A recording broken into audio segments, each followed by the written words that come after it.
look at the voters roll, total number of 12,000 people plus, and then you see a turnout of less than 40%, of about 4,000 something percent people who turned out for voting. Obviously, one can see that something happened there in terms of getting people to the polls. I am not yet sure what that has been, but what I know for sure is that people came and they were turned from the voting stations because their names were not on the voters' roll. Some of them had the verification SMSs that they received from IEC. Some had the cards. All the things that we asked about, whether they would be available, whether they would not make it difficult for people to vote. And we were assured ahead of time by IEC that if one has a card and one has an SMS, they will vote. But then when they got there, they were told their names were not on the list. Most of them were turned away. They returned. They went home, and then later the director of elections resolved and said people should be allowed to vote. But there were still problems. People at the stations did not really allow them to vote. So I feel like the hiccups that IEC experienced made it a very not very nice experience for a lot of people, especially new voters. I think RFP came and inspired people to go and register for voting for the first time. We had a lot of old people who were saying, I've never voted in my life, or I only voted once and I had made a vow that I will never vote again. But now that RFP is here, I'm a new voter and I'm going to go. And those are the people who were turned away from the polls because their names were not on the lists.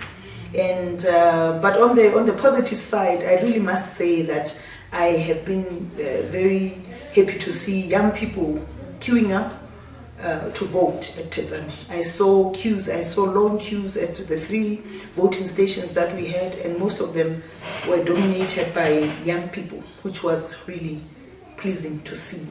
And I think seeing that, for me, it also says that I have a huge responsibility for young people. I had my first meeting when I first started to introduce myself as a candidate for Thetsane. My first meeting was with the young people. I called them for what I named a talent show. I just wanted to see who is there, what talents they have, what can be done with those talents.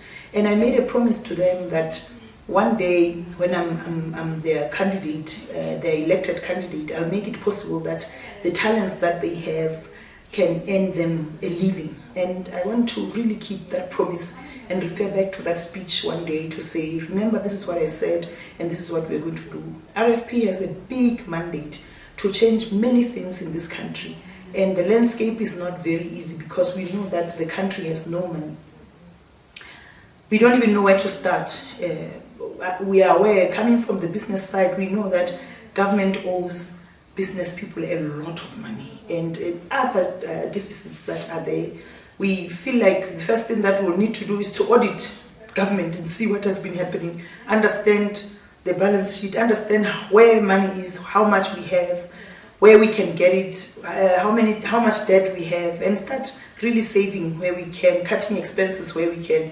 We really have to treat this government like business if we want change. If we want real change, we have to treat it like business. You know, in business, when things are not right, when things are going wrong, when things are, you need to cut some expenses somewhere. And my leader has already identified one, which is very key, that he wouldn't want to see ministers driving government cars. Ministers have to drive their cars. Ministers have to hire their own people. Ministers have to have run their own households. He doesn't want to have ministers who are living in government houses. These are big promises. He also talked about us fulfilling the promise of 20 years within 5 years. So we already understand what is ahead of us, and I just want to assure people that we are ready for it.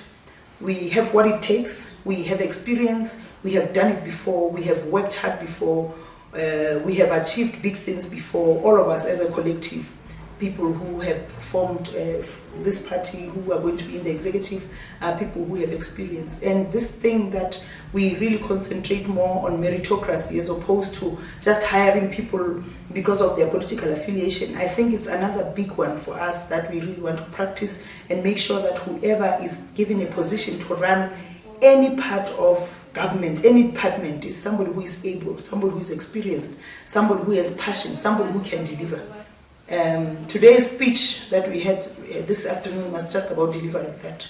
Okay, people, you voted, you've done your part, it's now up to us to deliver. So delivery is the key word for us. Thank you.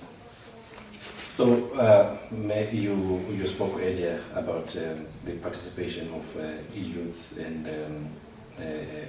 women, key populations. How do you think the participation of women particularly, not only as voters but also as candidates, is done to this election? What was the RFP's strategy in that regard? You know, what is pleasing for us as RFP is that we had 20% female candidates that we fielded.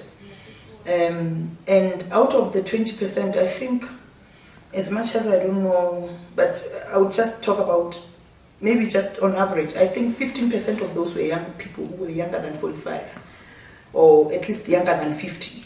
For me, I think that's a big gain for Lesotho, to see young women wanting to join politics like that.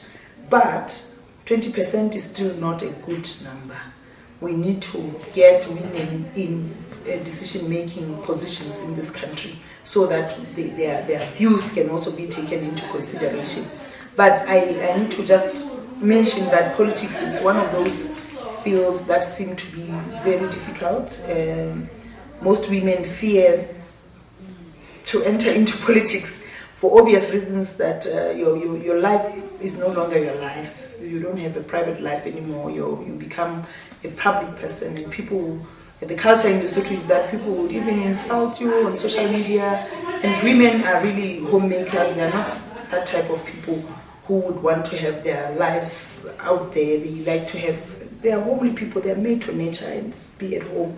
But now getting into this world is exposing us into this world where we have to really grow a thick skin. But I'm happy. I think all of us are gaining that thick skin one by one, and the experiences are teaching us to be real good leaders in future. We are really looking forward to being part of the leadership of this country. And you say you are confident that the RFP will be in government, or will form government. If that happens, what do you foresee as some of the key and immediate tasks of an RFP government? Yes, I am confident that RFP is going into government, and the Prime Minister will come from RFP. The biggest assignments ahead for us is the financial part. There are so many problems in this country that are tied to finances. The debts that the country has, I think it's the first thing that we have to look into. We had been around this country everywhere. There are no roads. There are no access roads. There are no bridges. Climate change came and tornadoes happened. Floods happened. We don't have bridges. We don't have footbridges. We are back. We have five, I don't know how many percentages we have gone back in our development, such that up to now, when rivers are full, children still do not go to school, because the bridges that were there have been eroded by the floods, and there hasn't been any roads, any bridges built. So the infrastructure part is, I think for us, I think is the priority. There are other important things like being really independent, being able to produce our own food as a country. We consume a lot of food that comes from South Africa. That is the main task for us as RFP, that we produce our own food.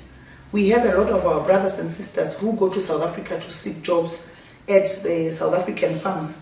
And if you look at the Cape Town climate, you would find that still part of it is still similar to what we have in Lesotho.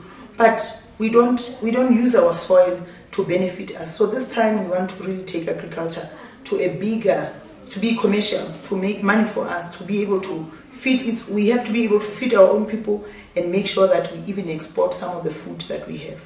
We want to ensure that the energy for the country, we get it right. We have to find a way of getting electricity from water. We have plenty of water in this country. We have plenty of air in this country. We want to generate electricity using water and air. So there are many things, there are many different things that we want to do. In terms of prioritizing, we are already working on the 100 days plan, which we want to roll out as soon as we come into government, and it is really looking good. We will publicize it. We'll make sure that people know. The biggest thing why many governments do not perform is because they don't know how to implement. They don't check what they are doing. They don't implement. They don't monitor. They don't monitor what they are doing. They don't evaluate. They don't check. Nobody reports to anybody. There's no accountability. We really want to close that gap as RFP. And possibly lastly, the reforms. One of the biggest issues that the last government has failed to do. What is the RFP's stance on that? We really think it's been such a pity that the previous government did not pass the reforms. The reforms did not come from government. They came from people recommended what needs to be done to make their lives better. And we had gotten to a point where our leaders in this country do not respect the voice and the word of the people. Our priority when we come into government is to make sure that we pass those bills that are necessary for the reforms. It's our priority. That's the first agenda that we are already talking about, how we are going to do it. So the first thing is for us to sit and see what was pending and implement as soon as we come in. Because those were recommended by people. That's what people want. We have to respect the voice of the people. Thank you so much, Mayor. Thank you.